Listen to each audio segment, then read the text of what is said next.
Hello everyone, I am Dr. Preeti. I am discussing the subject analog circuit with subject code KEC 402.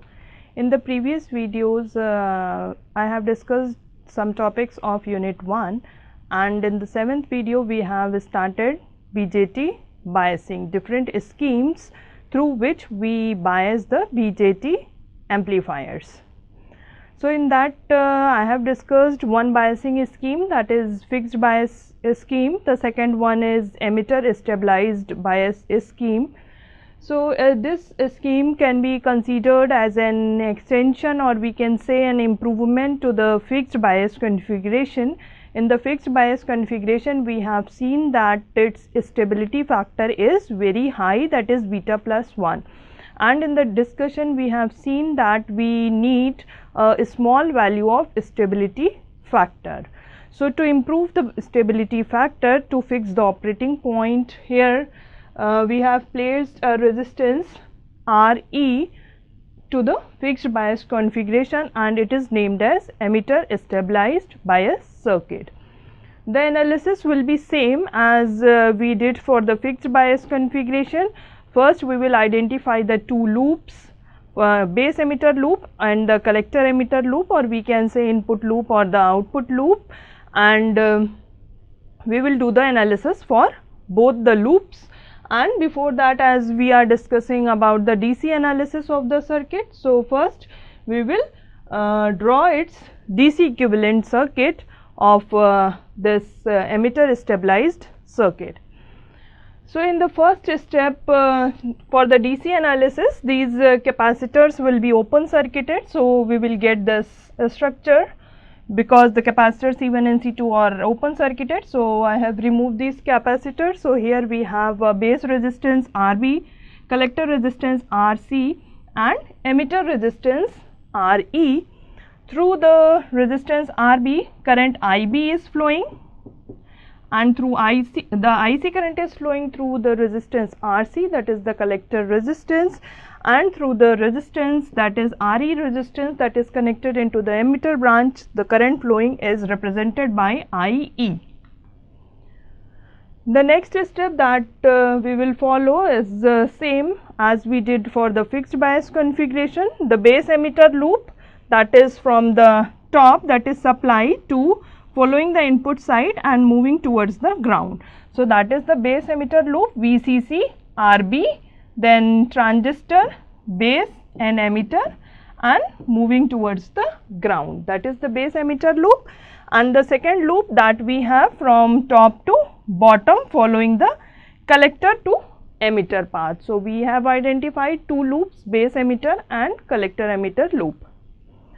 So we will do the analysis for both the loops. From the base emitter loop, as this is towards the input side, we will find the current IB, and from the collector emitter loop we will try to find the collector emitter voltage. So simply writing the KVL equation from top to bottom, we get this equation. We can write from the top VCC minus IBRB, writing the KVL equation, minus VBE minus IE RE is equal to 0. This is the KVL equation written from this VCC supply following the base loop moving towards the emitter. So from this equation, the same equation is there with the change in sign. If we take minus common, then we can write minus VCC plus IBRB plus VBE plus IERE is equal to 0. And we have studied that IE is equal to beta plus 1 IB. Substituting this value of IE into this equation, we can write VCC plus the same term IBRB plus VBE, and at the place of IE I have written beta plus 1 IB into RE is equal to 0. Simplifying it for the IB, we get IB as VCC minus VBE upon RB plus beta plus 1 RE. So here this IE that I have replaced with IB, because here we are focused to find the current flowing through the base loop, that is IB. So here IE has been replaced in term of IB, and we get IB in the terms of voltage and the resistors. Next, in the previous equation, if we ignore the value of VBE, as we know it is of very small value, so neglecting the VBE, we get VCC, and in the equation we had minus VBE. So VBE has been neglected, so we have got VCC upon RB plus beta RE. So the collector current, the relationship that we already know, IC is equal to beta IB. From here we can get IC, as we have the value of IB, so IC will be beta times this expression. So beta VCC upon RB plus beta RE. So simplifying this, taking beta common from the denominator and cancelling it out from the numerator, we get VCC upon RE plus RB by beta. Writing the equation for output circuit, we can write it as VCC is equal to ICRC plus VCE plus IERE. This is the KVL equation into the output loop that gives us the value of VCE. So that is the same thing that is represented here. The collector emitter loop is there. So we can write KVL VCC minus ICRC, or we can write in this term minus VCC plus ICRC plus VCE plus IERE. So minus ICRC minus VCE minus IERE is equal to 0. So this is the KVL equation that is written here, and so here from here we can get VCC. The another assumption that we can take is IE is approximately equal to IC due to the flowing of current into the same branch. So therefore VCE, we get VCC minus ICRC plus RE. If we will not take this approximation, then here we will be having two separate terms, one with IE and another one will be with IC. Then stability factor, that is the main point for the analysis of these biasing circuit, that we want to improve the stability of the circuit. So as discussed in the previous lecture, that how we can find the stability factor. For the stability factor we need this value dIB by dIC. So this is the first equation that we have written for this configuration for the base emitter loop.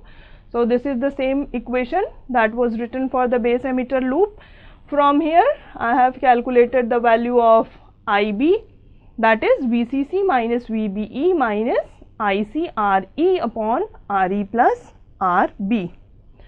So as we want this value dIB upon dIC, so differentiating this expression dIB by dIC, so these are the constant values, so that will become 0, and IC, and we are differentiating with respect to IC, so it will become 1, and this RE plus RB. So the value of dIB by dIC we get as minus RE upon RE plus RB. Now this dIB by dIC value we will substitute to the expression that we have calculated for the stability factor, that is S is equal to beta plus 1 upon 1 minus beta dIB by dIC. So beta plus 1 minus beta, and the value of dIB by dIC for this configuration we have calculated as minus RE upon RE plus RB. So the stability factor that we get for the emitter stabilized circuit is beta plus 1 upon 1 plus beta multiplied by RE upon RE plus RB. So here we can compare this with the fixed bias configuration.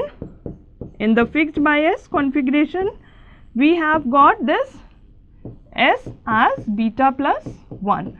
So here we can see the stability factor has been reduced as compared to the fixed bias configuration, and so we can say that the stability of the emitter stabilized circuit is more as compared to fixed bias configuration. So here as we refer to the circuit, we can find that we have added one more resistor Re with the two resistance, that is the collector resistance Rc, base resistance Rb, and we have added one more resistor Re.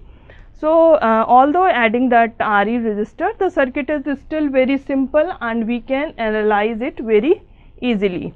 And with the stability factor calculation, we have found that it has better stabilization. Some disadvantages of this configuration are the stability factor of this biasing is quite high. Although it is less than the fixed bias configuration, but still it is high as we require more efficient designs. The DC feedback helps the stabilization of the operating point, but at the same time AC feedback reduces the voltage gain of the amplifier. So this is an undesirable feature that occurs in this configuration. If we refer this equation, IC is equal to VCC upon RE plus RB by beta. So for the stability, the denominator should be independent of the beta, as we have seen that the operating point, that is the current, that is dependent upon the value of the beta also, because the beta that comes with the device. So if we change the device, then the beta value gets changed, and if we have tried to get the same type of device, even then there is a small variation in the beta value. So it is only possible if Re is taken very greater than Rb by beta, and so this condition can only be obtained either by using the Re value of very large value by using Rb of very small value. So these are the drawbacks of using this emitter stabilized configuration. This is a numerical problem based on the same configuration. Here all the values are given. The resistance Rb is given as 430 kilo ohm, Rc is given as 2 kilo ohm, and Re is given as 1 kilo ohm. And it is asked to find IB, IC, VCE, VCVE, VB and VBC.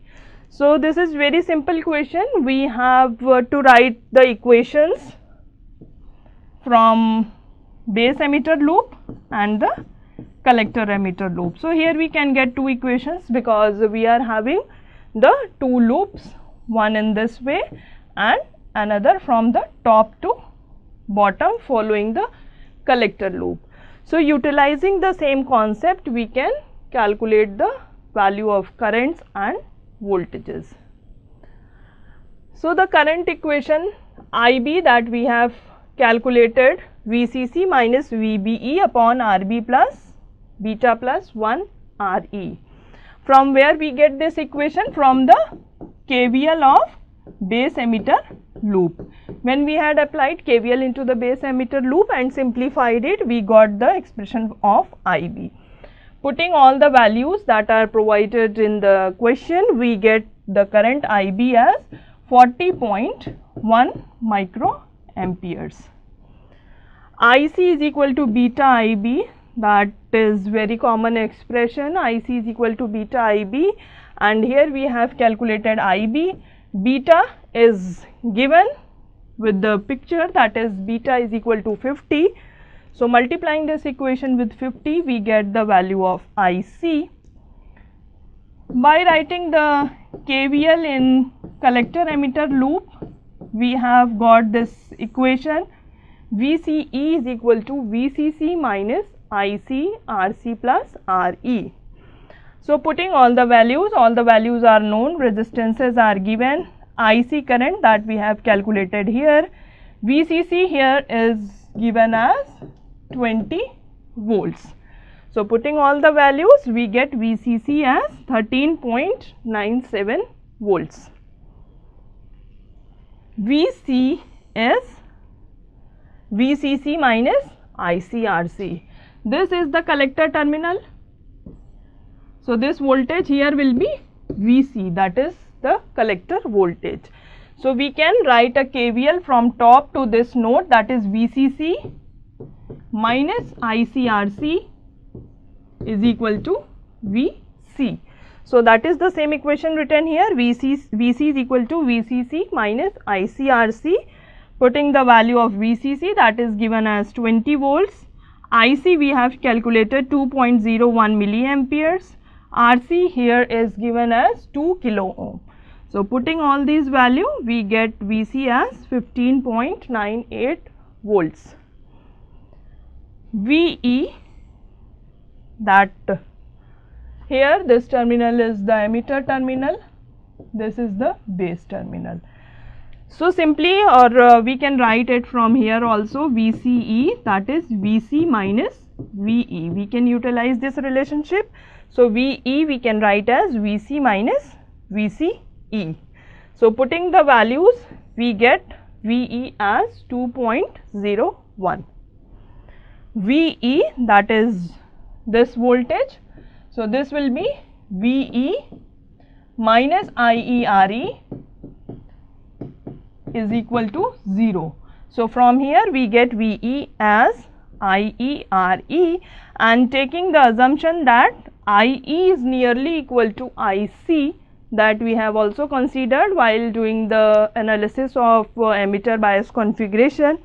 So we get VE as 2.01 volts. The next biasing configuration is DC bias with voltage feedback. So here what is done, here we have base resistance RB, collector resistance RC and the emitter resistance RE, with the change that base is connected to the collector and the supply VCC having a resistance RC. So what will be the difference? The analysis procedure will be same as we did for the previous two circuits. Here what will be the difference? Here one current that is represented here as IC dash. That IC dash is flowing through resistor RC, that will reach to this point C, and then it will be divided into two branches. The current that is moving towards the base is named as IB, and that is going to the collector terminal is termed as IC. Now in the similar fashion, as we identified, first we have drawn the DC equivalent circuit by removing these two capacitors, then identifying its base emitter and collector emitter loop, and from the base emitter and collector emitter we will get two KVL equations, and from there, from base emitter we get the value of input current IE, and from the collector emitter we get the voltage VCE. So the first, that is the base emitter loop. So here this is the base and this is the emitter, so this will follow to the base emitter loop. So writing the KVL equation, VCC minus, here it is, this point is VCC, that is written here VCC. So from the VCC minus, here moving towards this side, minus IC dash RC minus IB RB minus VBE minus IE RE is equal to 0 is the KVL equation applied to the base emitter loop. So here taking an assumption that IB is very less than IC, we can write IC dash is IC plus IB, as this here branching is being done. So IC dash will be divided into two currents, that is IC and IB. So neglecting IB, we can write this as IC dash is equal to IC. And we know this relationship, IC is equal to beta IB, and we can take this assumption IE is nearly equal to IC, because we have taken that IB is very small. So the same equation that now becomes VCC minus, at the place of IC dash we can write IC, and at the place of IE we can write IC by applying these two assumptions. So that is written here, and IC we can write as beta IB. So this beta IB is basically, that is IC that was written here, minus IBRB, this term minus VBE, and this IE was first made to IC, and this IC is written as beta IB. So this term is coming from there, beta IB, and this is also that beta IB. So simplifying this, we get IB as VCC minus VBE upon RB plus beta RC plus RA.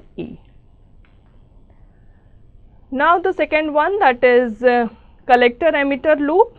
So here collector emitter loop we can write as IE VCE, that this voltage VCE plus IC dash RC minus VCC.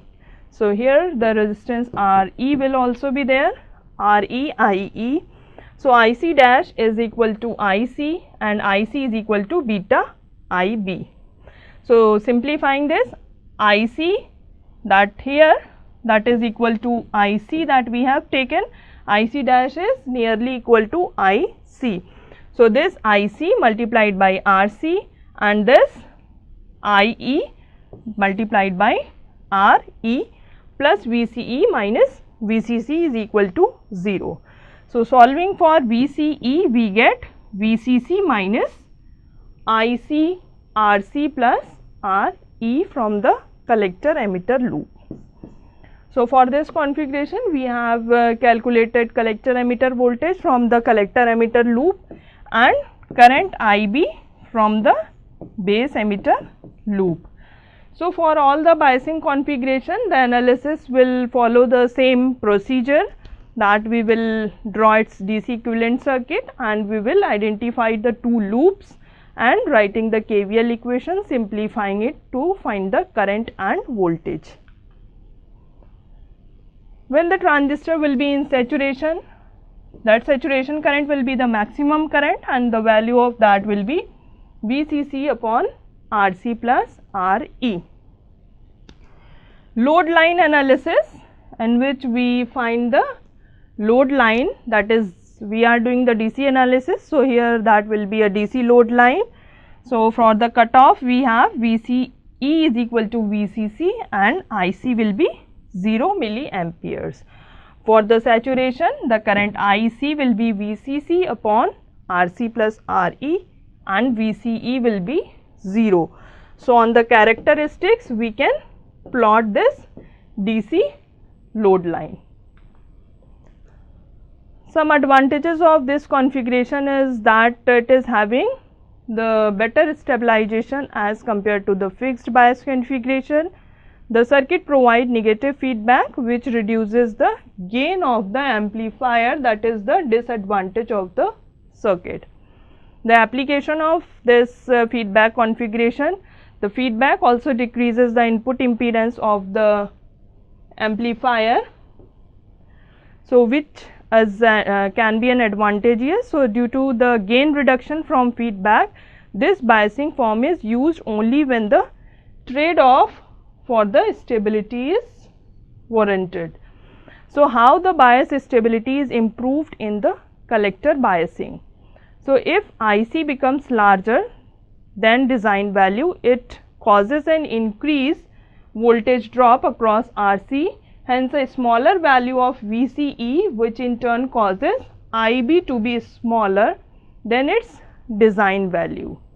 And since we know IC is equal to beta IB, So IC will also work upon reducing towards its original value.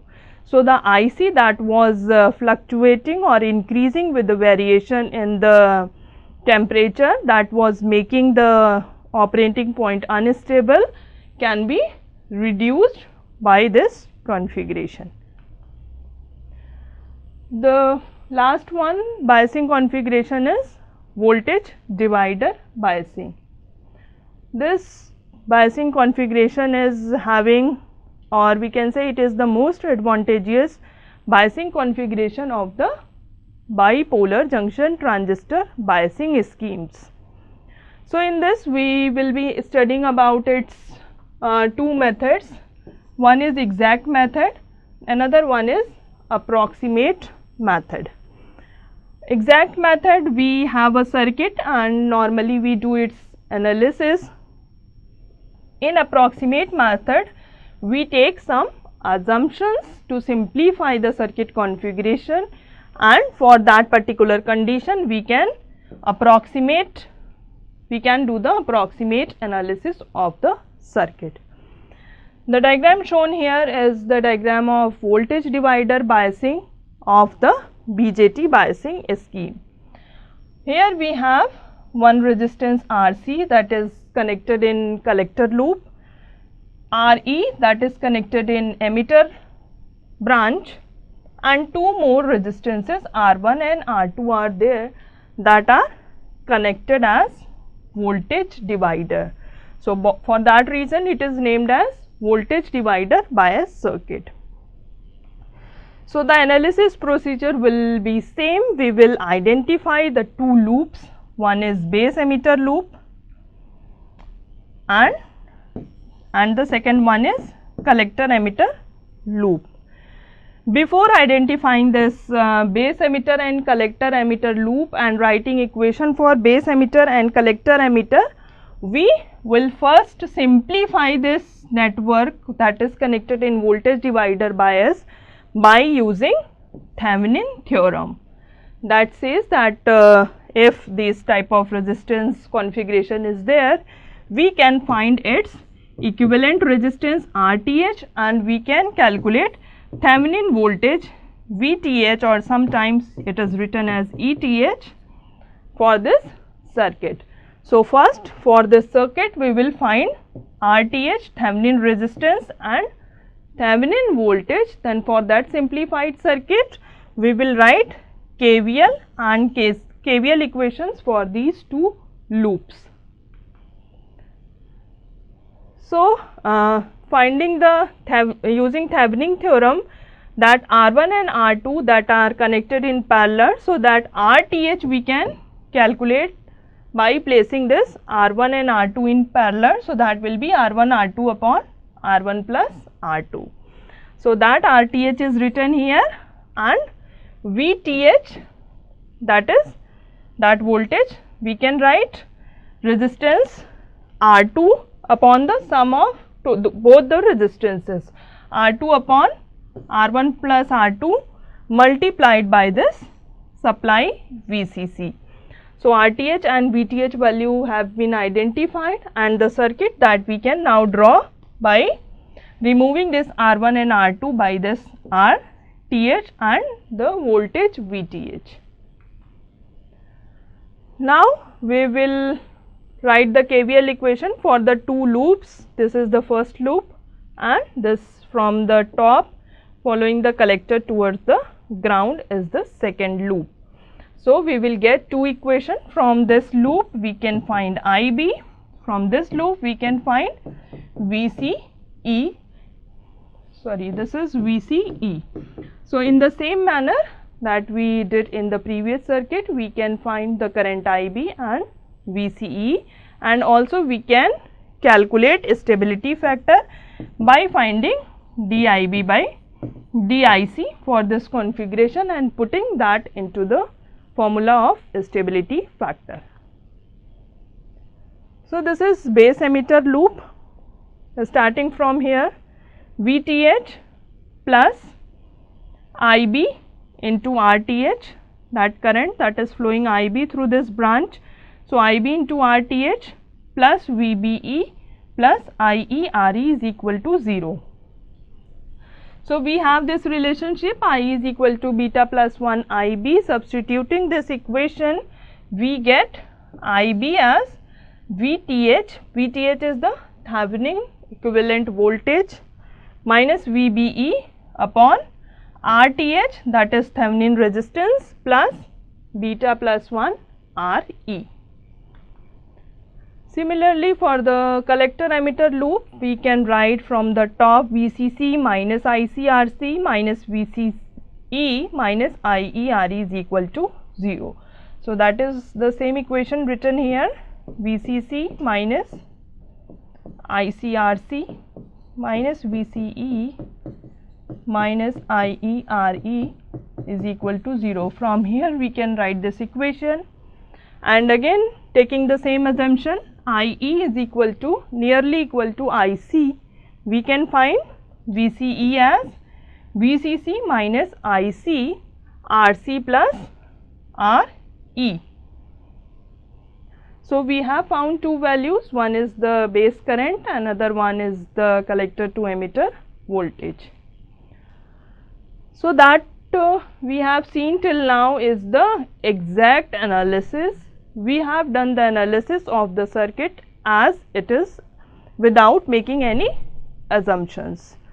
So for the approximate analysis, the condition is that if R input is very larger than R2, the current IR2 that will be flowing will be much higher than current IB. So we can write beta plus 1 RE is very greater than R2. So we get this condition, beta RE is greater than 10 R2. So this is the condition for finding that we can apply approximate analysis or not. So for any for the configuration, when we are getting voltage divider configuration, so first we need to check that if beta RE is greater than 10 R2. So if beta RE is greater than 10 R2, then we can apply the approximate analysis of the circuit. So if this condition is applied, then we can use the approximate method. This makes the current IB to be negligible. Thus I1 through the R1 is almost same as the current I2. So this is the current I1, this is the current I2. So if we are assuming that this IB is negligible, then we can say this I1 is equal to I2. So if the same current is flowing through the two resistances, then we can say this R1 and R2 are connected in series. So for this, when beta RE is greater than 10 R2, then what will be? IB will be less than I2 and I1 will be approximately equal to I2. Then we get VB as R2 VCC upon R1 plus R2, and this we know VBE is equal to VB minus VE. From there we can write VE is equal to VB minus VBE. IE/RE is VE. So from the KVL law we can write VCE is equal to VCC minus ICRC minus IE/RE, and taking this IE is nearly equal to IC, we can write VC is equal to VCC minus ICRC plus RE. Finally, what will be the stability factor for this voltage divider configuration? This is the standard formula that we have calculated earlier, that the stability factor will be beta plus 1 upon 1 minus beta dIB by dIC. So this equation that we had written for the base emitter loop, from here we can get this value of dIB by dIC, that is minus RE upon RTH plus RE. So putting this value in this formula and simplifying it, we get a stability factor as beta plus 1 plus RTH upon RE, beta plus 1 plus RTH upon RE. So this configuration has a improved stability factor as compared to other configurations. So for stability, as that stability factor should be small, that we have discussed in for the previous configurations also, that in this configuration can be achieved by making RTH by RE very small. So for the very small value of RTH upon RE, S will be 1, that is the ideal case, that is the best case. So for very small value of RTH and RE, R2 will decrease, and thus RTH, the current drawn by R2, will be large. As RE increases, the large VCC is required, hence compromise is